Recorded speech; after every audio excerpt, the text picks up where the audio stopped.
제 197회 시작하겠습니다.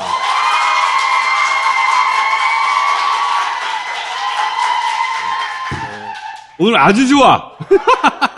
리액션 아주 좋은 분들 올라오셨네. 최병원 교수님 모시겠습니다. 안녕하세요.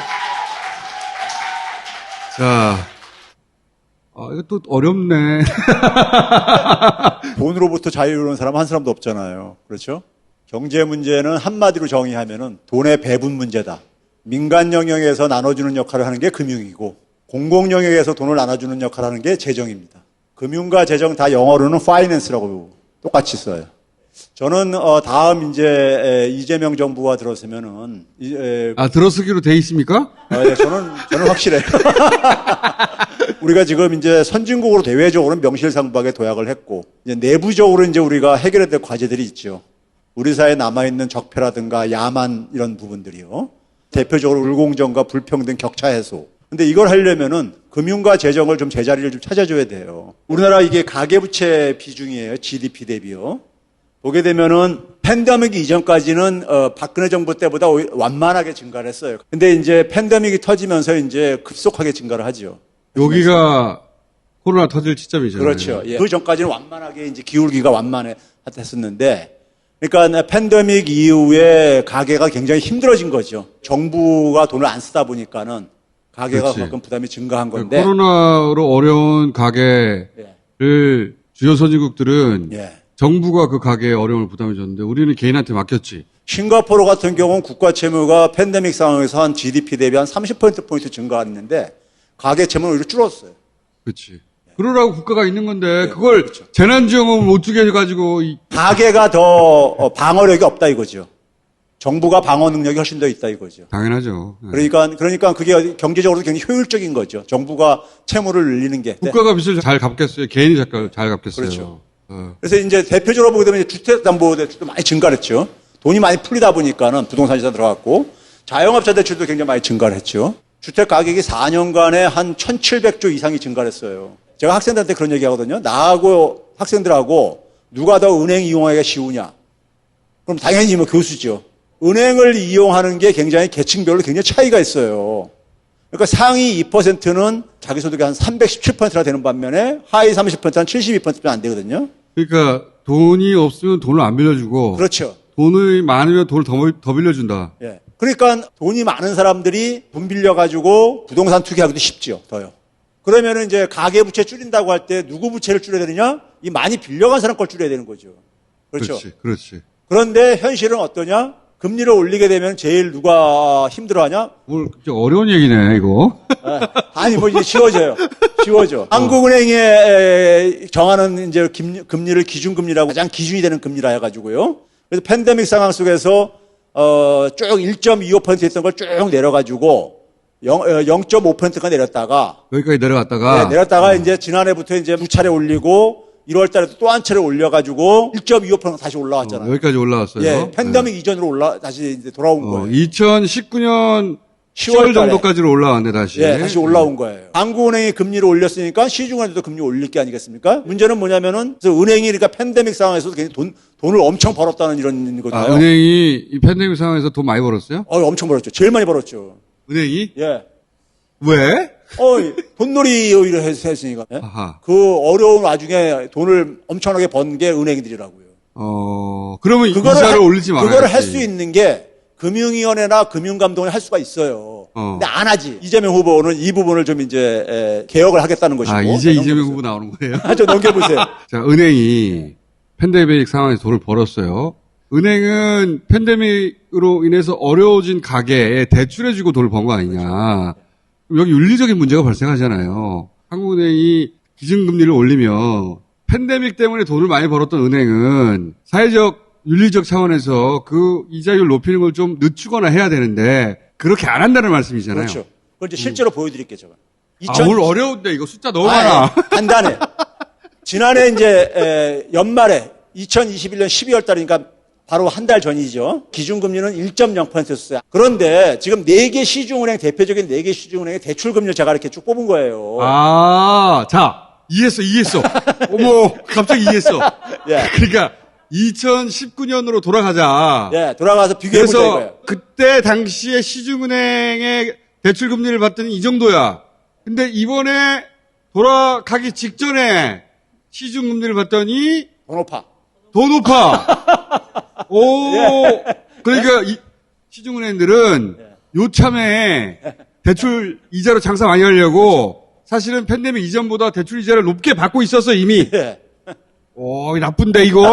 그러니까 제가 이제 4개 시중은행을 국민은행, 신한은행, 하나은행, 우리은행 이렇게 4개를 이렇게 뽑았어요. 팬데믹 이전보다 오히려 높게 받았다는 거 아니에요. 그렇죠. 예. 한국은행의 기준금리는 더 낮은데도 불구하고. 지금 현재 그러고 있다는 거예요. 그 팬데믹 기간 동안 한국은행이 금리를 낮춰줬어. 근데 시중은행은 더 높였다는 거네.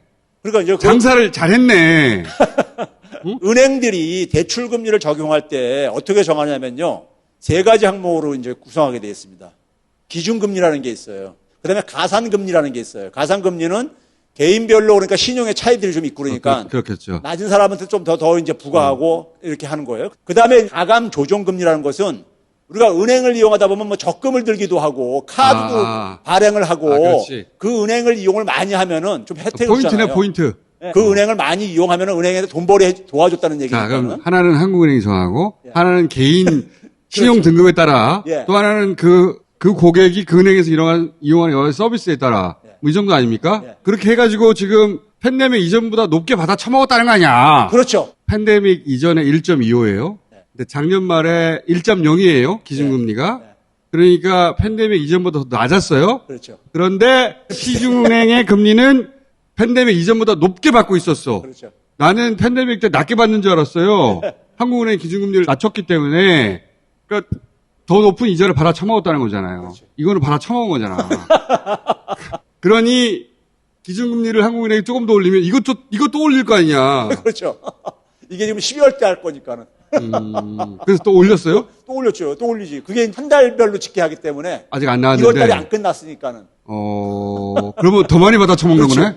저보다 더 올라간다는 얘기지. 그런데 이재명 후보는 언제 나와요, 근데? 그러니까는 가상금리나 기준금리나 이런 것들을 네. 금융감독이나 금융위원회가 개입할 수가 있는 것들이에요. 근데 안 하고 있어야 안 되는 거예요. 아. 네? 우리은행, 하나은행도 똑같아. 추세가 비슷해.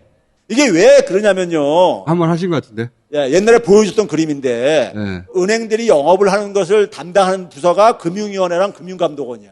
은행을 감독하는 것이 금융위원회, 금융위원회하고 금감독원. 금감원인데 네, 이건, 주로 예, 예. 여기 이제 기재부 출신 관료들이 다 오는 곳이고 그렇죠. 요거 지난번에 한번 설명하셨어요. 예. 자, 지금 현재 금융위원장 오승범 씨라고 기재부 출신. 이분이 기재부에 있다가 한국은행 금융통화위원회도 가. 정은보 씨가 금융감독원장인데 마찬가지로 기재부에 있다가 마찬가지로 거기서 빙빙 돌아요. 예? 은행 그러니까 금감원장 날 시켜라? 아이, 난 관심 없어. 자, 지금 현재 은행연합회 회장, 은행들의 이익단체적인 협회예요. 여기도 이제 기재부 출신이네. 자, 기재부랑 금융위원회를 거쳤다가 퇴직하면 가는 데가 여기야. 은행연합회는 뭐 하는데요? 은행들의 이익을 대변해 주는 데지. 이게 저축은행도 마찬가지인 거야. 기재부에 있다가 그 다음에 뭐 금융정보 이런 게 갔다가 이렇게 하는 거예요. 그래서 결론이 뭔가 했더니 이 내용에 다 있다니까요. 아, 오늘 빌드업이 아주 이거 꼭 보셔야 되는데, 이거. 그 이재명 후보 언제 나오냐고요. 이재명 후보. 이제 처음으로 나오네. 아니, 그러니까 이재명 후보가 기본금융이라든가 이런 걸 하겠다는 게 바로 이걸 건드리는 거예요, 그러니까요. 금융 불평등과 불공정을 더 이상 방치할 수가 없습니다. 저 이재명이 금융시장을 공정하게 바꾸고 전 국민의 금융 기본권을 보장해서 경제를 활성화하고 금융 양극화를 완화하겠습니다. 금융 양극화 완화로 금융 약자의 소비 여력을 증대시키는 것이 지속 성장을 가능하게 한다는 것을 보여드리도록 하겠습니다. 첫 번째, 기본 금융 도입입니다. 누구나 금융에 접근하고 최소한의 금융 혜택을 누릴 수 있도록 기본 대출과 기본 저축으로 구성된 기본 금융권을 보장하겠습니다. 국민 누구나 도덕적 해이가 불가능한 최대 1,000만 원 이내 금액을 10년 또는 20년의 장기간 우대금리보다 약간 높은 수준의 저리로 대출을 받을 뿐 아니라 언제든지 갚거나 대출받을 수 있는 마이너스 대출 형태로 수시 입출금할 수 있게 하겠습니다. 기본 대출은 금융에 가장 취약하고 제도 효용성이 큰 20, 30대 청년부터 시작해서 전 국민으로 점차 확대해 가겠습니다. 선진국으로 공인받은 우리나라도 그 정도는 할 수 있고 또 해야 됩니다. 공정금융 이재명은 합니다. 새로운 대한민국 이재명은 합니다. 감사합니다. 기본권, 기본소득, 기본금융, 기본주택과 관련해서 네. 기본금융이 뭐냐면은 모든 국민한테 동일한 금리로 그러니까는 가장 1등급 금리로 모든 국민들한테 최소한 1,000만 원 정도까지 이용할 수 있게 해주자 이거예요. 영업하는 데 아무 지장이 없다 이거예요. 그러니까. 경제적 약자들한테 미소금융 차원에서 적극적으로 대출해 줘야 된다. 틀을 만들겠다 이런 거 아니에요, 지금? 그렇죠. 6등급 이하는 은행 신용대출 못 받아요. 20대가 무슨 신용등급이 높겠어요. 창업할 때 필요한 자금을 조달을 하기 힘들지. 그러니까 20대들은 기회가 단절돼 있다고 보는 거예요. 그러니까요. 지금 정면으로 지금 그러니까 그 한 게 이재명 후보의 기본금융인 거예요. 이재명 후보의 기본 시리즈가 바로 그 부분을 건드리는 예, 거다. 네. 이재명 후보가 지금 한 25조에서 30조 추경 편성하자고 홍남기 부총리는 정부에서 14조 이렇게 추경 편성 이렇게 얘기를 하고 있잖아요. 25조 30조가 그냥 주먹구구시 나온 돈이 아니에요. 이재명 후보는 본인이 완벽하게 이해를 안 하면은 공약으로 발표를 안 해. 성격이요. 그래서 25조 30조가 여러분들 툭 튀어나온 게 이게 아니야, 숫자가. 여기까지만 하죠. 네. 정말 정부 재정을 이해를 하게 되면은 벌써 딱 이게 나오는 계산이에요, 이게요. 정부가 국가 채무 비율을 하나도 안 증가시키면서 25조 30조를 그러니까 쓸 수 있는. 채무 비율을 증가하지 않으면서 테이블을 정확하게 이해하면 이 돈이 나와요? 예, 연초에 국회에다가 예산 통과 받잖아요. 네. 지난해 그러니까 국가 채무 비율 목표치가 47.3%였었어. 네. 근데 중간에 발표한 것도 47.3% 하나도 안 변했어. 추경을 2번 했는데도. 네. 근데 뚜껑 까보면 더 줄어들어요. 오히려 예. 추경을 했는데도 예, 저 줄어들어요. 국가 부채는 줄어들어요? 예. 왜 그래요? 국가 채무비라는 게 분모가 GDP고 세수를 분자가 국가 채무잖아요. 채무에 GDP가 예상한 것보다 훨씬 많이 증가해요. GDP가 예. 정부가 추계가 잘못된 거지. 분자 같은 경우는 초과세에서 많이 거두는 바람에 채무액이 별로 안 증가했어. 추경에도 불구하고. 예? 그래서 그 쓸 수 있는 돈이 최대 그러니까 한 30조가 쓸 수가 있는 거야. 그래서 이재명 후보는 테이블 보고 25조에 30 정도 가능했구나 해서 추경을 얘기했는데 네. 기재부는 거기서 또 절반 14조만 하자고 14조만 하는 하겠다는 거예요. 거예요. 무조건 돈 덜 쓰자는 데니까 거기는. 네. 이런 건 이재명 후보만 할 수 있는 것이다. 그렇죠. 이재명 후보 얘기 너무 짧은 거 아닙니까? 이게 보세요. 요 표 밑에 제가 쫙 그 이유를 제가 해놨으니까는 표로 공부. 알아서 공부해라. 여기 뭐 간단하게 저 이유를 제가 해놨으니까. 내 책 광고는 이미 다 했으니까. 자, 오늘 여기까지 하겠습니다. 감사합니다. 감사합니다.